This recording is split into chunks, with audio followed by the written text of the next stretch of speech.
Gaano ba kadali o gaano ba kahirap maging vlogger o isang content creator? Totoo bang napakalaki ang kitaan dito? Well, ngayong araw, pag-usapan natin yan. Pero bago natin umpisaan, kung bago o naligaw ka lang dito sa aking channel, huwag mong kalimutan mag-like, mag-subscribe at pindutin mo na rin ang notification bell para lagi kang updated sa mga i-uploads ko pang mga video. At shoutout nga pala sa bago nating kaibigan, Bike Tayo. Ayun, yung kanyang channel. So, subscribe nyo po siya. Shoutout sa'yo, kaibigan.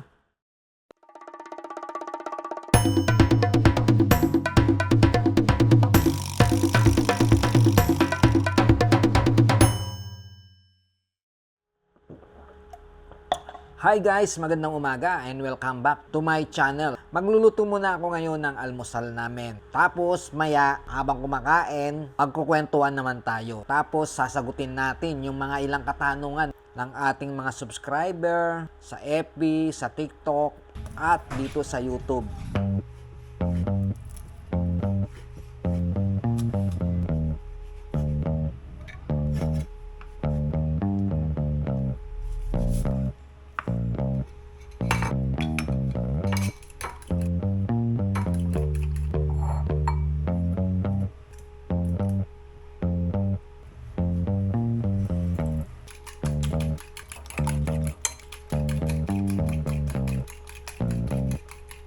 Time check, 9 p.m. So, dahil tanghali na. So, ngayon guys, magluluto muna ako ng almusal namin. Ang gagawin ko guys, magpa-fried rice tayo. So, magluluto tayo ng fried rice. So, yun na nga guys, magluluto muna tayo. Doon tayo sa kusina. So, eto nga guys, ihanda na natin yung ating wok pan.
So, ito na nga guys, nakapagluto na tayo ng ating almusal. At ngayon, kakain na tayo. Meron tayong sausawan, garlic mayonnaise, meron tayong kape barako. Tapos, ito nga, hotdog, chicken hotdog, tapos itlog. Tapos, nag-fried rice tayo na, ayan. Yung fried rice natin, meron siyang itlog, hotdog, tapos, meron siya ring turmeric powder. So, yun na nga guys, yung napag-usapan natin kanina habang kumakain tayo. So, sa mga hindi pa nakakilala sa akin, yung ating mga subscriber, ako nga pala si Noel Torres Sumang. Tubong Tarlac City. So, Proud B Kapampangan. At ang channel natin, Noel's TV, o tawagin na lang, Boy Tira. Tapos na to. Titirahin na natin to. So, yan. May mga followers kasi tayo na nagtatanong. So ngayon, sasagutin natin habang kumakain tayo, sasagutin natin isa-isa. So medyo maingay lang dito sa amin kasi daanan ng mga eroplano. So yung mga katanungan natin nandito sa cellphone natin, sinave natin. Unang katanungan, eto ang tanong niya. So, eto ang unang katanungan. Sir, kailan po ba kayo nag-umpisang mag-vlog o mag-content creator? So, yun na nga guys. Una akong naingganyong mag-vlog o maging content creator nung pandemic. Halos di makalabas siguro, halos lahat siguro ng mga content creator ngayon, mga successful at saka mga hindi successful, siguro nagumpisa sila nung ano, katulad ko, nagumpisa nung pandemic.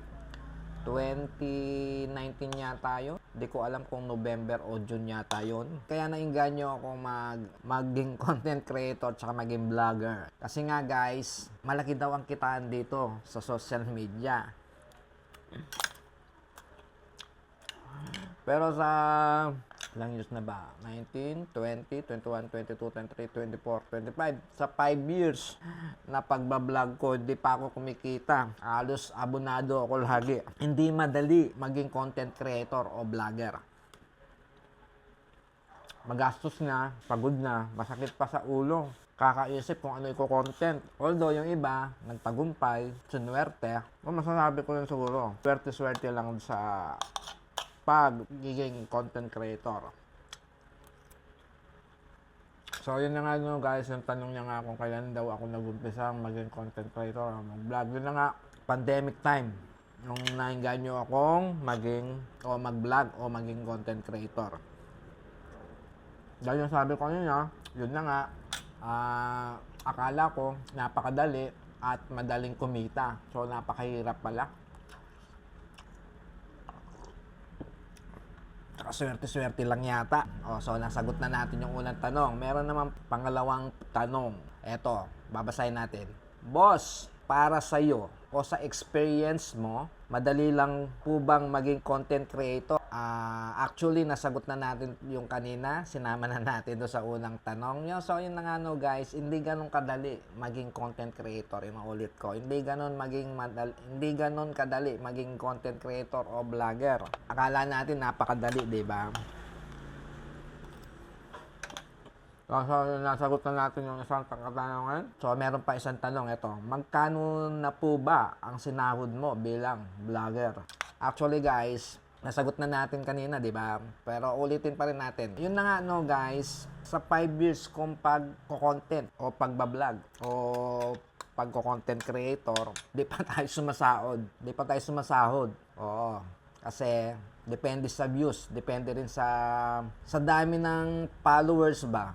So, yung iba, kumikita talaga. Lalo na yung mga million followers, 500,000 followers, yun, kumikita na yung mga yon. So, tayo bilang maliit na content creator, hindi pa tayo sumasahod. Halos abonado pa tayo. So, yun guys, inaamin ko, hindi pa ako sumasahod talaga sa aking pagko-content creator. Inaano ko lang. Ni-enjoy ko lang yung mag-edit, mag-vlog, yun. Ni-enjoy ko lang. Pero hindi pa talaga ako sumasahod. Promise. Meron pang tanong, magastos po ba maging vlogger o content creator?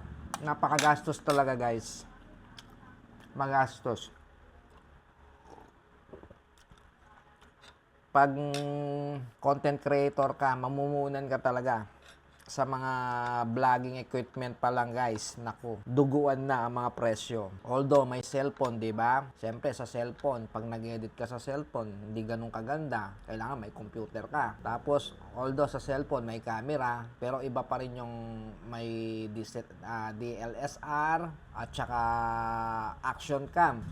Magastos maging content creator. Tapos meron pang tanong dito guys, ano po ba yung mga gamit mong vlogging equipment? So, yun na nga no guys, ang ginagamit ko, cellphone, meron akong action cam, DJI, tapos meron tayong drone, Mini 3. So, lahat na niyan guys, siguro yung iba dito, binili ko, yung iba naman, binigay sa akin, rinegalo sa akin.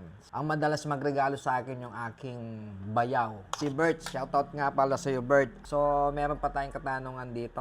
Ano po ba ang magastos na content? Para sa akin guys, ang magastos na content, yung adventure o travel vlog. Yung food vlog, magastos din. So, yung hindi lang magastos, yung sa bahay ka lang, video-video, gano'n. No? Kaso nga lang, sa katulad nating content creator na hindi naman kilala, hindi naman tayo artista. So, artista kasi, magugas lang ng pinggan yan, may manunood kasi may mga followers na yan. So, sa atin na konti lang yung followers, hindi advisable yung magbablog ka na ibablog mo sarili mo, gano'n. Ako kasi, ang gusto ko kasi, ang miss ko kasi magluto, food hunting, tsaka adventure. Yung adventure nga, yung travel vlog, ganon. So, napakagastos. Pinakamagastos talaga yung travel vlog.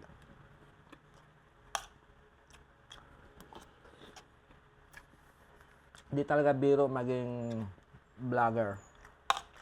Akala nyo napakadali lang. Mahirap na magastos pa. Madali lang, mag-video. Eh paano kung mag-edit ka na, di ba? Sa mga nagtanong, ayan yung sagot ko. Sa mga gusto pa magtanong, comment lang sa comment section. Gusto kasi araw-araw mag-upload ako eh. Mag-upload ako ng video eh para yun. Kaso mahirap. Dahil day off ko, Sunday. Tsaka Monday, di ba? So yun nga, pag hindi ko day off, gusto ko iba-vlog ko. Magluluto lang. Luto, iba-vlog natin. Tapos, pag day off natin, gusto natin mag-out of town, pumunta sa ganito, i-vlog natin. Kaso nga lang, siyempre, kailangan talaga ng budget, kailangan ng puhunan. So, ito nga guys, yung pagbablog para tayo nagbebenta ng product. Yung product natin, yun yung video. So, para nga tayo nagbe-business dito sa pagbablog. Yun, linalako natin, yung mga video natin. So, siyempre, marami tayong kakumpetensya, di ba? Kaya, ginawa natin, pagandaan lang ng video. Kaso nga lang, di ba? Hirap din. Saan ang ganda ng video mo, tapos ilang lang yung views. Tapos, kung sino pa yung ganito lang yung video, ganito lang yung blinag, katarantaduan lang. Yun pa yung so, hindi na natin magagawa yun sa edad natin to kasi ang gusto ko, yung iba-vlog natin, yung madodokumentary, yung pwede pang panuhorin ng mga kapwa-apuan natin na ay si Lolo o si Lolo ko nakapunta na pala ng ganito. Kaya gusto ko ganun ang binablog ko, mga travel vlog. Although pwede rin yung di ba, yung camping. Ayun, nauso din yung mga camper vlog, di ba? So, may mga van o yung mga yan. So yan sila ayan, idol ko yan, sila Boy P, Mayor's TV, si Sir Jan Injero, yan. Tapos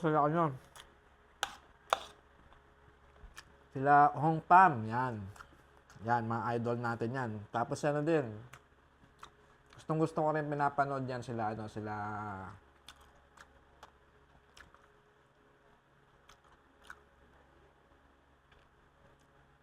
Chef TV. Sa mga chef.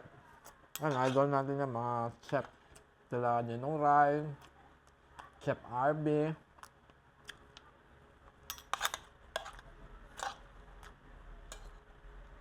Yan. So, yan ang mga, yan, yung mga, sa pagluluto, yan mga ginagaya ko yan. Sila Chef RB, Ninong Rai, yan. Kaso din natin sila magagaya, di ba? Siyempre, mga cook talaga yan, yan. Huwag tayo mga cook-cookan lang. Tapos, yan. So, sa ngayon, yung mga inudol natin, siyempre sila Kong TV. So, sila Kong TV, din na natin kayang gayain. Napaka-unique ng nila. Yan. Yung mga bago ngayon, diba? Sila Malupiton, yan. So, siyempre, yun. Doon sila swak eh. So, yun ang nila, diba? Sa prank naman, guys, parang gusto kong subukan sa prank. Kaso, hindi ko talaga parang ko talaga yung adventure, food hunting, tsaka cooking. Yan talaga ang gustong-gusto ko talaga eh. Although boring, di ba? Ay ganun talaga. So, ini-enjoy ko na lang yung mga ganong niche natin.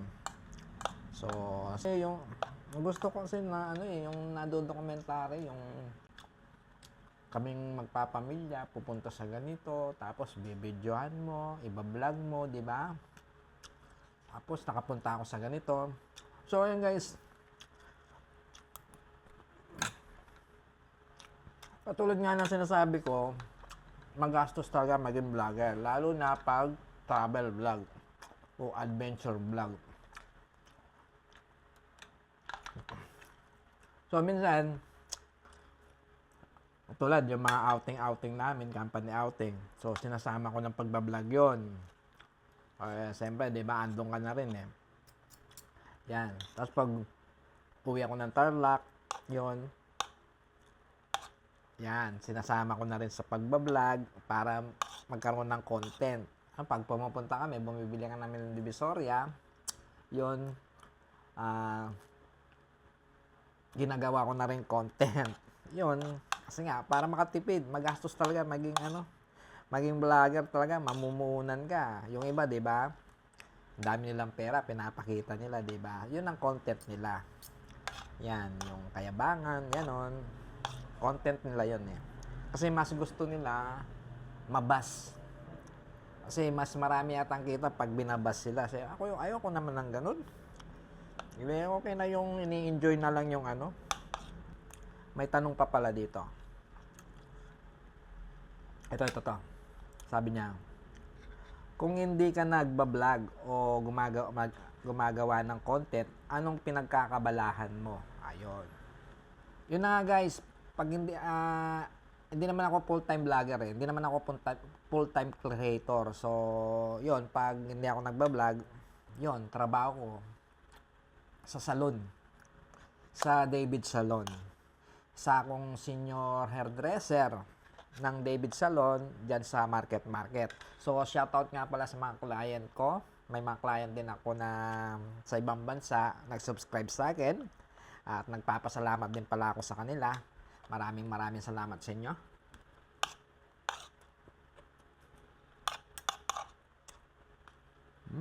Hop.